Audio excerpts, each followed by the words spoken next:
Hello friends, welcome to JNC. Friends, इस video में हम मोल कॉन्सेप्ट टॉपिक से कुछ क्वेश्चन करेंगे। तो जो फर्स्ट क्वेश्चन हमारे पास है उसमें हमसे बोला गया है 250 gram solution of D glucose in water contains 10.8% of carbon by weight, the molality of solution is nearest to. तो फ्रेंड्स, इसका मतलब ये हुआ कि 250 ग्राम का सॉल्यूशन है ना, टोटल वाटर और डी ग्लूकोज का 250 ग्राम सॉल्यूशन है जिसमें 10.8% कार्बन है बाई वेट, है ना, और हमें डी ग्लूकोज की ज़्यादा इन्फॉर्मेशन नहीं गिवन है। तो हमें इस कार्बन की इन्फॉर्मेशन से डी ग्लूकोज की इन्फॉर्मेशन निकालनी पड़ेगी और फिर हमें मोलैलिटी का कॉन्सेप्ट लगाना पड़ेगा। तो फ्रेंड्स, मोलैलिटी क्या होती है? मोलैलिटी होती है, मोलैलिटी को स्मॉल एम से रिप्रेजेंट करते हैं, आपको पता होगा। तो मोलैलिटी होती है number of mole of solute क्या है यहाँ पे? D glucose into 10⁻³ divide by mass of solvent in grams, है ना, mass of solvent in grams. और अगर ये केजी में हो तो इस 10⁻³ को नहीं यूज़ करते हैं, है ना। तो हमें मोल चाहिए सॉल्यूट के, यानी कि डी ग्लूकोज के। तो फ्रेंड्स, मोल्स हमें अभी नहीं पता है ना, इसको आप मत देखो, है ना, ये कैलकुलेशन में टाइम वेस्ट होने से बचाने के लिए लिखा है। तो डी ग्लूकोज के हमें मोल्स चाहिए। तो हम कैसे निकालेंगे? पहले हम चेक करेंगे कि कार्बन का वेट कितना है ना। पहले हम चेक करेंगे कि कार्बन का वेट कितना है, क्योंकि हमें वेट की इन्फॉर्मेशन गिवन है। तो 10.8% कार्बन है ना, किसमें? 250 ग्राम में, है ना। 10.8% कार्बन है 250 ग्राम में। तो 10.8 equal to weight of carbon divide by 250 into 100। तो यहाँ से वेट हमें पता चला कार्बन का कितना है। इसको कहाँ ले जाएंगे? लेफ्ट में ले जाएंगे। 10.8 इंटू 250 डिवाइड बाई ये 100 में, ये 100 यहाँ राइट में क्या है? नॉमिनेटर में है, तो इधर डिनोमिनेटर में चला जाएगा। तो 10.8 इंटू 250 डिवाइड बाई 100, है ना। यहाँ से 0 से 0 कैंसिल आउट हो जाएगा और ये पॉइंट आगे चला जाएगा, तो एक 0 और कैंसिल आउट हो जाएगा। तो ये क्या है? 1.08, है ना, 1.08। और ये क्या है? 25। 1.08 को हम क्या लिख सकते हैं? 1.2, है ना, इसको हम 1.2 लिख सकते हैं। और 1.2 को अगर मैं मल्टीप्लाई करूँ 25 से तो कितना आएगा? 27 आएगा, है ना। 1.2 को अगर मैं 25 से मल्टीप्लाई करूँ तो कितना आएगा? 27। तो ये 27 ग्राम हो गया। तो कार्बन कितना है? 27 ग्राम। तो कार्बन की इन्फॉर्मेशन हमारे पास आ गई। और जो भी कार्बन है वो डी ग्लूकोज में है ना। वाटर में तो कार्बन होता नहीं है, तो डी ग्लूकोज में है। तो हम क्या करेंगे? हम यूनिटरी मेथड यूज़ करके, है ना, इस कार्बन के वेट से ग्लूकोज का वेट निकालेंगे। तो फ्रेंड्स, जो ग्लूकोज होता है ना, उसके 1 मोल में कितना कार्बन होता है ये हमें पता है। कैसे पता है? अब इसका मॉलिक्यूलर वेट देखो कितना है। C6H12O6 ये होता है डी ग्लूकोज। और इसका मॉलिक्यूलर वेट कितना होता है? यहाँ पर आप रखोगे 12 इंटू 6, 1 इंटू 12 और 16 इंटू 6, तो ये आएगा 180, है ना।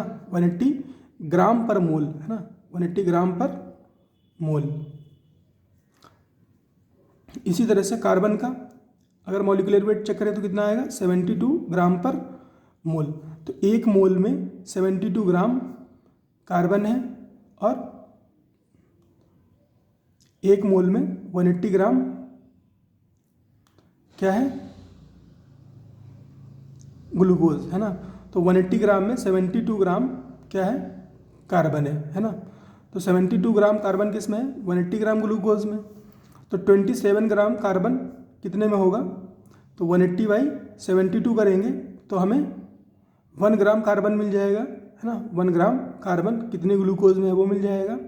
तो 180 बाई 72, है ना, ये 1 ग्राम कार्बन के लिए हो गया।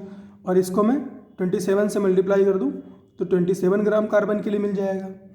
तो 180 बाई 72 इंटू 27, है ना, 27।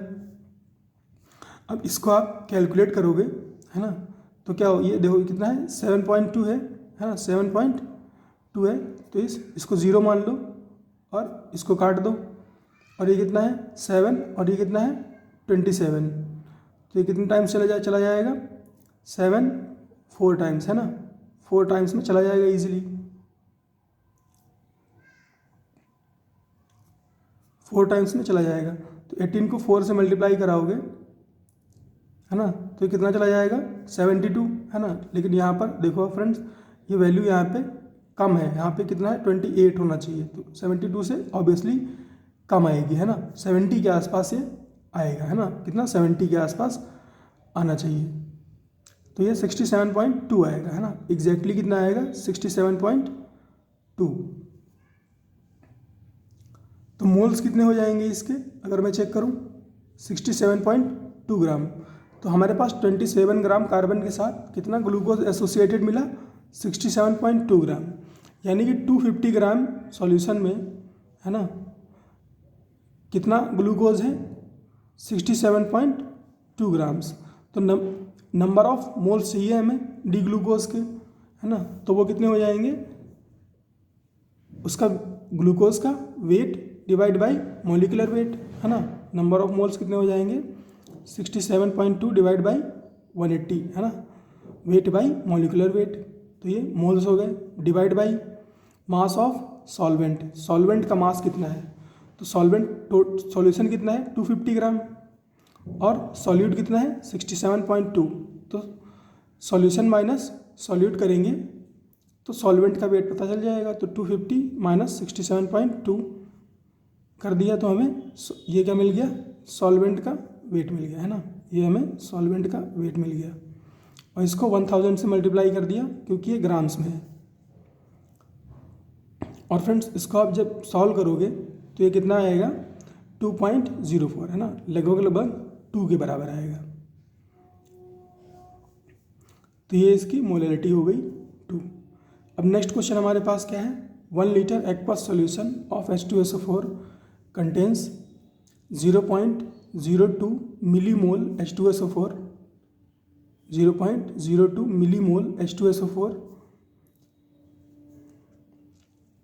एक 1 लीटर का सॉल्यूशन है ना, एक्वस सॉल्यूशन है H2SO4 का, इसमें 0.02 मिलीमोल H2SO4 है। अब 50% of this solution is diluted with deionised water to give 1 litre solution है ना। डीआयोनाइज्ड वाटर का मतलब है क्या है कि कोई भी वाटर का जो मॉलिक्यूल है वो आयोनाइज नहीं है, वो प्योर H2O फॉर्म में है। तो टू गिव 1 लीटर सॉल्यूशन ए है ना, सॉल्यूशन ए। तो एक सॉल्यूशन ए बनाया गया 50% इस जो 1 लीटर सॉल्यूशन को डाइल्यूट करके। अब बोला गया in solution a 0.01 millimole of H2SO4 are added है ना। अब इस जो नया सॉल्यूशन बना है 1 लीटर का ए सॉल्यूशन, उसमें 0.01 मिलीमोल और ऐड किए गए H2SO4 के। तो हमसे ऐसा बोला गया है total millimole of H2SO4 in the final solution कितना होगा। तो ठीक है, 1 लीटर सॉल्यूशन में 0.02 मिलीमोल H2SO4 है, ठीक है। अब क्या किया गया, इसका 50% लिया गया, तो इसका जब 50% लेंगे तो क्या होगा 0.5 लीटर होगा है ना, 0.5 लीटर होगा। तो 0.5 लीटर में कितने मिलीमोल बचे होंगे H2SO4 के, देखो यहाँ 1 लीटर में 0.02 थे, अगर मैं इसको आधा करूँगा है ना, आधा करूँगा तो जो मिलीमोल हैं H2SO4 के वो भी आधे हो जाएंगे, क्योंकि आधे तो हाफ लीटर में चले गए और आधे इस 0.5 लीटर में आए। तो इसमें कितने मिलीमोल बचे H2SO4 के 0.01 है ना, 0.02 का हाफ 0.01 मिलीमोल। तो इतना H2SO4 इसमें बचा। अब इसमें क्या किया गया, वाटर ऐड किया गया है ना, वाटर ऐड किया गया H2O, ये डीआयोनाइज्ड है इसलिए प्योर H2O के फॉर्म में। और कितना ऐड किया गया 0.5 लीटर है ना, 0.5 लीटर ऐड किया गया। तो ये क्या बना हमारा, ये 1 लीटर हो गया और 0.01 मिलीमोल H2SO4 है इसमें। अब क्या किया गया, इसमें फिर से ऐड किया गया 0.01 मिलीमोल H2SO4, है ना, 0.01 मिलीमोल H2SO4 फिर से ऐड किया गया, तो क्या होगा 1 लीटर रहेगा, और ये 0.01 और 0.01 कितने हो जाएंगे 0.02 मिलीमोल H2SO4 हो जाएंगे, है ना। और अगर इसको मैं 10⁻³ के फॉर्म में लिखूं तो क्या होगा 20 × 10⁻³ मिलीमोल बचेगा। तो यहाँ पर क्या हो जाएगा 20, है ना, यहाँ पर क्या आ जाएगा 20। तो यही हमसे इसमें पूछा था, पढ़ने वाला क्वेश्चन था ये, ध्यान से पढ़ के और इसको कैलकुलेट करना था। नेक्स्ट क्वेश्चन में हमसे क्या बोला गया है, when 200 ml of 0.2 molar acetic acid, है ना, 0.2 मोलर, जब भी कैपिटल M होगा तो उसका मतलब मोलर होगा, तो 0.2 molar acetic acid is shaken with 0.6 gram of wood charcoal, the final concentration of acetic acid after adsorption, है ना, यहाँ पे एब्जॉर्प्शन नहीं है एडजॉर्प्शन है ना, यानी कि एडिंग वाला कुछ कॉन्सेप्ट है। एडजॉर्प्शन इज 0.1 मोलर, है ना। The mass of acetic acid adsorbed पर ग्राम ऑफ कार्बन इज, है ना। तो हमसे ऐसा बोला जा रहा है कि 200 ml of 0.2 molar acetic acid है, जिसको 0.6 ग्राम वुड चारकोल के साथ, है ना, शेक किया गया, तो जो फाइनल कॉन्सेंट्रेशन बची एसिटिक एसिड, है ना, एड्जॉर्प्शन के बाद वो कितनी है 0.1 मोलर, 0.2 मोलर से 0.1 मोलर हो गई। तो हमसे बोला गया है कि मास ऑफ एसिटिक एसिड, है ना, कितना एब्जॉर्ब हुआ है पर ग्राम ऑफ वुड चारकोल, है ना, कार्बन के साथ कितना मास एब्जॉर्ब हुआ है। तो ठीक है, इसको स्टेप बाय स्टेप करते हैं। 200 ml 0.2 मोलर एसिटिक एसिड है ना, तो इसके मोल कितने होंगे, है ना, इसके मोल कितने होंगे इसमें 0.2 मोलर में। तो फ्रेंड्स, अगर आपको मोलैरिटी का कॉन्सेप्ट पता होगा तो मोलैरिटी क्या होती है, मोलैरिटी होती है मोल्स ऑफ सॉल्यूट, है ना, moles of solute divide by volume of solution, है ना, volume of solution in litre, है ना, इन लीटर। तो मोल्स ऑफ सॉल्यूट, सॉल्यूट क्या है यहाँ पे एसिटिक एसिड है, तो एसिटिक एसिड के मोल्स क्या हो जाएंगे इस volume of solution into molarity, volume of solution into molarity.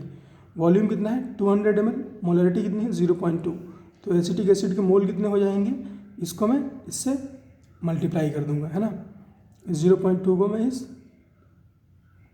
200 ml के साथ मल्टीप्लाई कर दूंगा। तो इसको जब मैं इससे मल्टीप्लाई करूंगा तो ये क्या होगा 0.2 200 के साथ मल्टीप्लाई होगा तो ये क्या बनेगा 40, है ना, और क्योंकि ये मिली में है तो जो भी मोल्स आएंगे वो मिली मोल में आएंगे, तो 40 मिली मोल बनेगा, है ना, 2 × 2 4, तो 40 मिली मोल एसिटिक एसिड अपने पास है। और ये वुड चारकोल है, तो इसको मैंने क्या किया शेक किया, है ना, शेक किया, तो मेरे पास क्या बना 200 ml, है ना। शेक करने से फ्रेंड्स ये जो सॉल्यूशन है ना, उसका वॉल्यूम चेंज नहीं होगा, है ना, शेक करने से इसका सॉल्यूशन का वॉल्यूम चेंज नहीं होगा, तो ये 200 ml ही रहेगा, और जो कॉन्सेंट्रेशन है वो चेंज हो जाएगी, तो वो कितनी रहेगी 0.1 मोलर, है ना, 0.1 मोलर। तो अब जो बाद में हमारे पास एसिटिक एसिड है या फिर जो सॉल्यूशन है उसमें इसकी कॉन्सेंट्रेशन कितनी है एड्जॉर्प्शन के बाद 0.1 मोलर, तो मोल कितने रहे होंगे, वॉल्यूम से मोलैरिटी को मल्टीप्लाई करेंगे तो क्या होगा 0.1 × 200 20 हो जाएगा, और मिलीमोल एसिटिक एसिड, है ना, ये हमारे पास लेटर ऑन बच रहा है। तो फ्रेंड्स कितने मिलीमोल एब्जॉर्ब हो गए, अगर मैं ये चेक करूँ तो यहाँ पे 40 थे, यहाँ पे 20 हैं, तो एड्जॉर्ब कितने हुए 20 मिलीमोल, है ना, 20 मिलीमोल एड्जॉर्ब हो गए। ठीक है, तो फ्रेंड्स 0.6 ग्राम जो कार्बन है ना, कार्बन है या फिर वुड चारकोल है, वो कितने मिलीमोल एब्जॉर्ब कर रहा है? 20 इंटू 10⁻³ है ना, 20 इंटू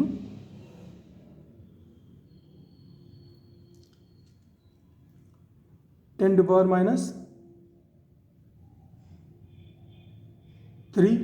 इंटू मल्टीप्लाई कर देंगे इस मोल को किससे? ये मोल मोल से ना, तो इसको मैं मल्टीप्लाई कर दूंगा किससे? मॉलिक्यूलर वेट से, क्योंकि मुझे क्या चाहिए? मुझे चाहिए एब्जॉर्ब एसिटिक एसिड एब्जॉर्ब पर ग्राम, है ना। ये जो एसिटिक एसिड एब्जॉर्ब हो रहा है ना, वो पर ग्राम में चाहिए। तो मैं मिली मोल्स को किससे मल्टीप्लाई कर दूंगा? मॉलिक्यूलर वेट से, है ना, मॉलिक्यूलर वेट से मल्टीप्लाई कर दूंगा। तो फ्रेंड्स एसिटिक एसिड का जो हमारे पास मॉलिक्यूलर वेट होता है वो क्या होता है? 60, है ना। C2H5 वैसे निकाल लोगे तो ये कितना आएगा? 60 आएगा। तो 60 से मल्टीप्लाई कर दूंगा तो ये क्या है? ये मुझे वेट मिल गया किसका? एसिटिक एसिड का, जो कि एब्जॉर्ब हुआ है 0.6 ग्राम कार्बन से। तो 1 ग्राम कार्बन से कितना एसिटिक एसिड एब्जॉर्ब होगा? ये 20 इंटू 60 कितना हुआ? 1200, है ना। और 1200 को 10⁻³ से मल्टीप्लाई करेंगे तो बचेगा 1.2, है ना। और 1.2 को 0.6 से डिवाइड करेंगे तो मेरे पास 1 ग्राम कार्बन से एसोसिएटेड आ जाएगा एसिटिक एसिड, है ना। तो ये क्या हो जाएगा? 1.2 डिवाइड बाई 0.6, या फिर इसको मैं पॉइंट हटा के लिखूँ तो क्या हो जाएगा? 12/6, और 12/6 किसके बराबर है? 2 ग्राम्स। तो 2 ग्राम एसिटिक एसिड एब्जॉर्ब हो रहा है हर एक 1 ग्राम वुड चारकोल या फिर कार्बन के साथ। तो ये हमसे इसमें पूछा गया था। तो नेक्स्ट क्वेश्चन हमारे पास क्या है? नेक्स्ट क्वेश्चन हमारे पास है a commercially sold concentrated HCl is 35% HCl by mass, है ना। जो कॉमर्शियली सोल्ड कॉन्सेंट्रेटेड HCl होता है वो क्या है 35% HCl by mass if the density of this commercial acid is 1.46 ग्राम पर ml, the molarity of this solution is, है ना। तो 35% HCl बाई मास, है ना। इसको हम क्या बोलते हैं फ्रेंड्स? जो बाई मास होता है उसको मैंने पहले ही बताया था कि वो वेट बाई वेट होता है। क्या होता है? Weight by wait. तो 35% वेट बाई वेट का मतलब क्या हुआ कि 35 ग्राम सॉल्यूट है किसमें? 100 ग्राम सॉल्यूशन में, है ना। 35 ग्राम सॉल्यूट है 100 ग्राम सॉल्यूशन में। जो फर्स्ट वेट होता है, जो फर्स्ट W होता है, वो किसको रिप्रेजेंट करता है? वो सॉल्यूट को रिप्रेजेंट करता है ना। और जो सेकंड होता है वो सॉल्यूशन को रिप्रेजेंट करता है ना। तो 35 ग्राम सॉल्यूट है 100 ग्राम सॉल्यूशन में। और फ्रेंड्स वॉल्यूम ऑफ सॉल्यूशन कितना है? वॉल्यूम ऑफ सॉल्यूशन हम चेक कर सकते हैं मास डिवाइड बाई डेंसिटी, है ना। मास डिवाइड बाई डेंसिटी से, क्योंकि हमें क्या बतानी है? मोलैरिटी, है ना। तो हमें वॉल्यूम ऑफ सॉल्यूशन चाहिए, तो मास डिवाइड बाई डेंसिटी करेंगे तो 100 ग्राम कितना है? सॉल्यूशन 100 ग्राम है, तो 100 बाई डेंसिटी करेंगे। डेंसिटी कितनी है? 1.46 ग्राम पर ml, है ना। 1.46 ग्राम पर ml, ये वॉल्यूम आ गया हमारे पास सॉल्यूशन का। तो मोलैरिटी क्या हो जाएगी? Moles of solute divide by volume of solution, है ना। Volume of solution. तो मोल्स ऑफ सॉल्यूट कितने होंगे? देखो वेट, यानी कि वेट ऑफ सॉल्यूट कितना है? 35 divide by molecular weight of solute. तो HCl का मॉलिक्यूलर वेट कितना हो जाएगा? हाइड्रोजन का 1 और क्लोरीन का 35.5, तो 36.5। तो ये मोल्स ऑफ सॉल्यूट हो गए divide by volume of solution 100 by 1.46 ml, है ना। 100 बाई 1.46 ml में है ये, तो इसको 10⁻³ से मल्टीप्लाई कर देंगे तो ये लीटर में बदल गया। तो अब हमारे पास सारी चीज़ें हैं, अब इसको सिर्फ कैलकुलेट करना है। तो ये बनेगा 35 into 1.46 into 1000 divide by 100 into 36.5। तो ये 100 इस 1000 को 10 में बदल देगा, और ये 35 है, ये 36 है, तो इसको काट दो ऐसे ही, लगभग बराबर है। और ये 10 इस 14.6 से मल्टीप्लाई 1.46 से मल्टीप्लाई होगा, है ना, तो ये क्या बन जाएगा, लगभग 14 बन जाएगा ना, 14 के आसपास। तो मोलरिटी कितनी आ जाएगी, 14। Next question, when 800 ml of 0.5 molar nitric acid, है ना, नाइट्रिक एसिड क्या होता है, HNO3। When 800 ml of 0.5 molar nitric acid is heated in a beaker, है ना, its volume is reduced to half and 11.5 gram of nitric acid is evaporated. The molarity of the remaining nitric acid solution is x into 10 to power minus 2 molar. तो हमें x की value बतानी है, तो ठीक है। तो फ्रेंड्स मोलरिटी क्या होती है, mole of HNO3 divide by volume of solution, है ना। इसको अभी आप मत देखो, अभी आप HNO3 के मोल्स चेक करो कि कितने हैं। तो इनिशियली क्या सिचुएशन थी, इनिशियली 800 ml 0.5 मोलर था, तो कितने मोल थे, तो 800 इंटू 10 टू पावर -3, है ना, इंटू 0.5, है ना। तो इसको मल्टीप्लाई कराओगे आप तो कितना आएगा, 800 इंटू 0.5 400, और 10 टू पावर -3। इसको आप ऐसे भी लिख सकते हो कि 400 मिलीमोल थे, है ना, 400 मिलीमोल। जैसी रिक्वायरमेंट हो क्वेश्चन की उसी हिसाब से कर लेते हैं। तो फ्रेंड्स इस 400 इंटू 10 टू पावर -3 को हम क्या लिख सकते हैं, 0.4 मोल, है ना, 0.4 मोल। हमसे बोला गया है कि 11.5 ग्राम जो नाइट्रिक एसिड है वो इवेपोरेट हो गया, तो हमें इसको वेट में बदलना पड़ेगा, है ना, इस मोल को वेट में बदलना पड़ेगा। तो वेट में बदलने के लिए हम क्या करेंगे, इसके मॉलिक्यूलर वेट से मल्टीप्लाई कर देंगे। मॉलिक्यूलर वेट हमें गिवन है 63 ग्राम पर मोल, तो 0.4 इंटू 63 किया तो हमें कितना मिला, 4 इंटू 6, है ना, 24 के आसपास आना चाहिए। तो यह आएगा एग्जैक्टली आएगा 25.2 ग्राम, है ना, 25.2 ग्राम। तो इतना HNO3 था, है ना, इतना HNO3 था। इसमें से क्या होगा, 11.5 ग्राम इवेपोरेट हो जाएगा, तो रिमेनिंग HNO3 कितना है, 25.2 माइनस 11.5, तो कितना बचेगा, 13.7 ग्राम। 13.7 ग्राम HNO3 बच रहा है। और रिमेनिंग वॉल्यूम कितना है सॉल्यूशन का, देखो हाफ रिड्यूस टू हाफ हो गया था, है ना, तो हाफ ऑफ 800 क्या हो जाएगा, 400 ml। तो 400 ml सॉल्यूशन बचा है जिसमें 13.7 ग्राम HNO3 है, ठीक है। तो अब हमारे पास सॉल्यूट का वेट है और सॉल्यूशन का वॉल्यूम है। अब हम मोलरिटी का कॉन्सेप्ट लगा सकते हैं। तो मोल्स ऑफ HNO3 कितने होंगे, weight of HNO3 divide by molecular wait, है ना। तो ये हमें मोल्स ऑफ HNO3 मिल गए, है ना, वेट और divide by molecular weight and whole divide by volume of solution कितना है, 400 ml। तो 400 इंटू 10 टू पावर -3, है ना। तो ये क्या बना, 13.7 डिवाइड बाई 0.4 इंटू 63, है ना, 63। तो ये चला गया ऊपर, तो ये 137 और इंटू 4 इंटू 63, है ना। इसको आप कैलकुलेट करोगे तो ये कितना आएगा, 0.543, है ना। इसको आप कैलकुलेट करोगे तो ये आएगा 0.543। इसको आप लिख सकते हो क्योंकि आपसे 10 टू पावर -2 में पूछा था, तो 54.3 इंटू 10 टू पावर -3। तो x की वैल्यू क्या है, 54.3, है ना, 54.3। और अगर नियरेस्ट इंटीजर पूछे तो क्या हो जाएगा, 54, है ना, क्योंकि 3 5 से लेस है तो नियरेस्ट इंटीजर क्या हो जाएगा, 54 हो जाएगा। अब नेक्स्ट क्वेश्चन में हमसे क्या बोला गया है, 2 litre of 2 molar H2SO4 is reacted with 2 liter of 0.1 molar NaOH solution.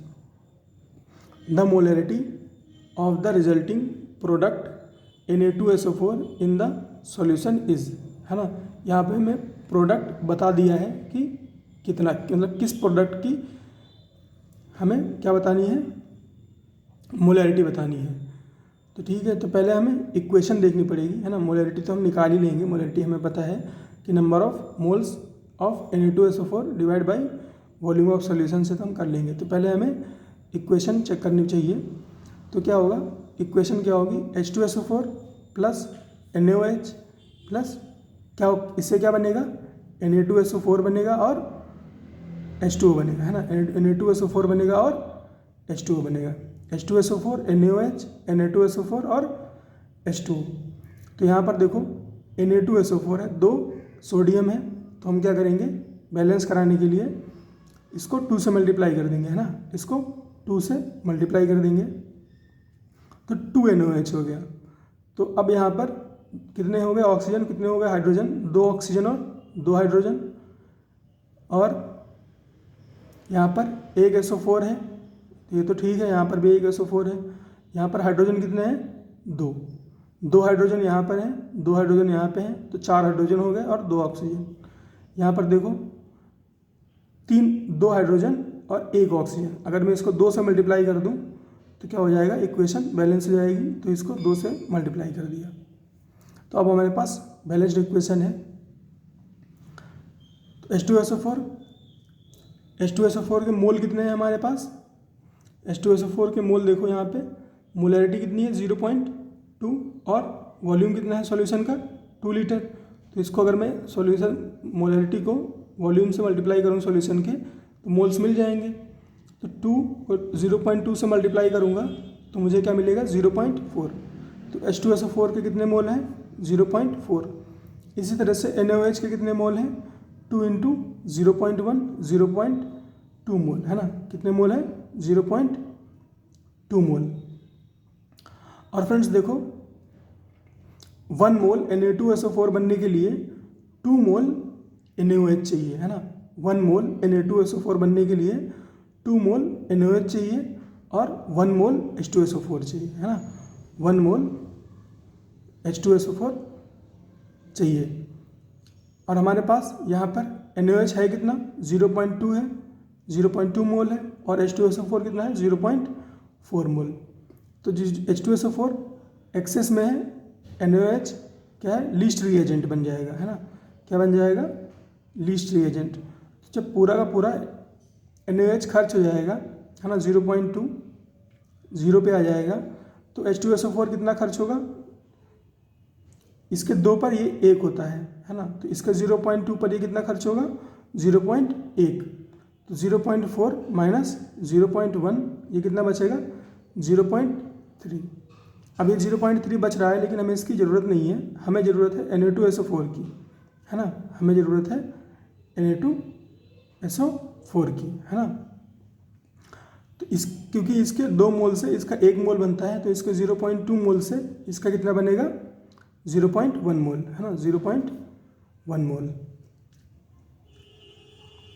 तो जो टोटल सॉल्यूशन होगा उसमें Na2SO4 के कितने मोल होंगे, 0.1 मोल होंगे।